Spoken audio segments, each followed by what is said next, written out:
All right, welcome back everybody. So besides that thumbnail, pretty much just to get you in here, definitely bagging the car was probably the best thing that I did. I don't discourage anybody from bagging their C4. I think if you want to do it, just do it. So pretty much with any build or any engine swap or anything, you're always going to run into problems. The main problem that we're going to address today is something that I'm having actually with the air management. The other one is just we're going to build an extra support in my suspension design, which we'll get to. So I noticed like a day or two after I was driving the car, right front air spring was just airing out, just slowly, like overnight. So I leak tested everything, found out in the manifold itself on the right front airbag port, it would just slow leak around where it goes into the actual manifold box, like an aluminum box piece that's like pressed in, slowly leaking out of there. I immediately contacted Airlift Performance. They pretty much told me, go online, fill out the warranty information, and then just go from there. So I've kind of felt some type of way about it, mainly because it's brand new. Literally out of the box, it's been leaking. I must have just not picked it up when I leak tested it originally. So went online, filled out the warranty stuff, sent them everything they needed. They give you two options. They say, send this one back to us, we'll repair it, or pay $250 and you'll get one back, swap it out. And if there is something wrong with yours, you don't have to pay anything, we'll give you your money back. So I said, okay, I guess I'm just gonna go that route, because if I take that air management out, the thing's just laid out like that, I can't move it, I can't push it, it's just taking up room in the shop at that point. And I don't know how long it's gonna take. They don't really even tell you. So I was like, okay, I'm just gonna buy one. So at the bottom of the email said, pretty much, we're out of them anyway. So pretty much pay the $250, get on the waiting list, and we'll let you know. So we're just waiting at this point and just hope to God it doesn't get any worse. It's just been really slow leak. So it's been a couple of weeks now that it's been like that. So that's all I'm gonna have to do now is just wait. I was hoping, you know, obviously to get something right away, that they were gonna swap it out because it was, you know, since it was brand new.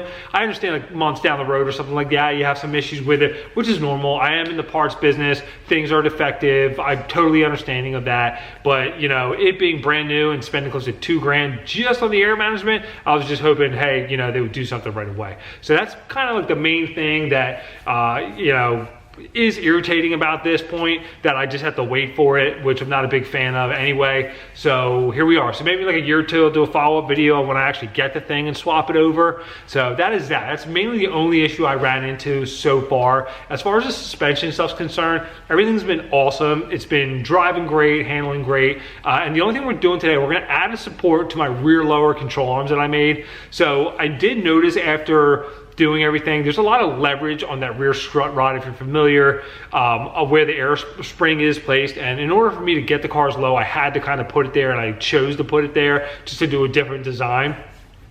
And as far as the leverage on the knuckle, it seems okay, but closer to the diff where that strut rod arm bolts into, it's almost like a stamped piece of steel and a bolt going through there. And now instead of just a downward force, it actually has like a leverage action to it, which I just think down the road, it's probably gonna maybe cause an issue or bend that piece, and I can either reinforce that or do what I'm gonna do today. So I'm pretty much gonna utilize the factory bolt location, and I'm gonna add a plate to my lower airbag brackets. I had already ordered some long bolts that we're gonna put in there, and we're just gonna actually just take that pressure off the back of that lower mount and just kind of keep that level and just add some extra support in the knuckle itself. So with that, it'll give me the confidence that I need. I don't have to worry too much down the road that other inside differential mount. So right now, we're pretty much just gonna take everything back off the bottom there, add those plates on, and get them back in the car.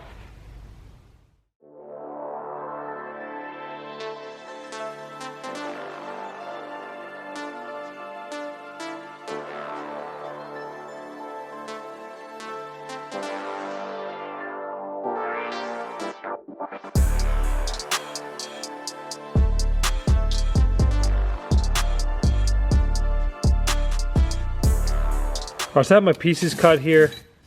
So these are the main top parts of the brackets, and then these are the actual lower supports. So I'm gonna pop those arms off real quick, get them cleaned up, and then get these tacked in place.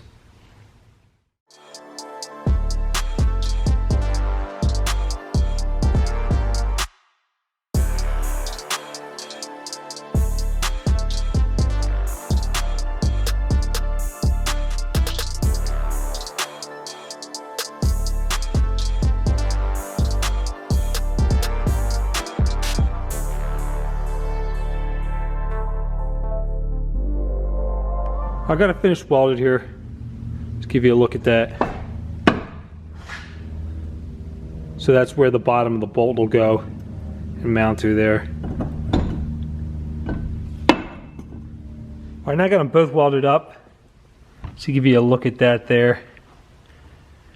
As you can see, it's nice and reinforced. So now I'm just going to go ahead and prep this stuff, prime it, paint it, throw the bushings back in, hang them on the car.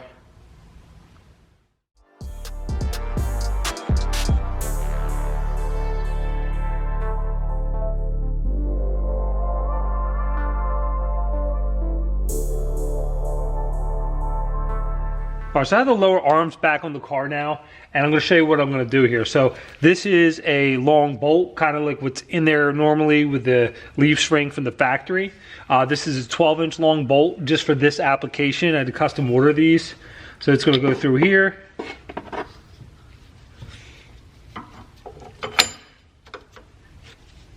Through this new bracket that I made on here.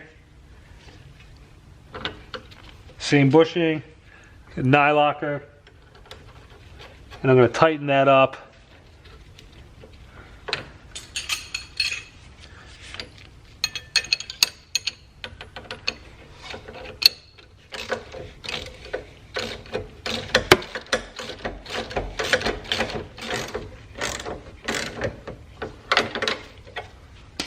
So now this is going to actually keep this tight from kind of flexing in the back. Even though it's not flexing a lot, it does act as a lever, and it's kind of pushing on and almost twisting that lower strut rod.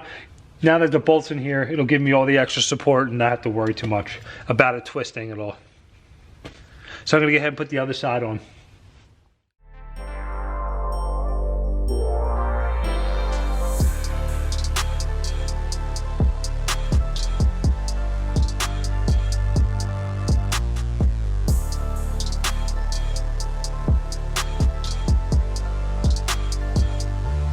Just a quick final look at that. And as you can see, it's kind of parallel there, but this will keep it from rocking backwards at all. All right, so that's it for today's video. So if anybody has airlift performance or knows somebody that does have similar problems, comment down below. I'd love to hear, any information about these, if it's like known or if it's problematic or anything like that. As far as the suspension is concerned, we are done, and we can go rip this thing up the street and not have to worry. So if you enjoyed the video, press like, subscribe. Thanks for watching.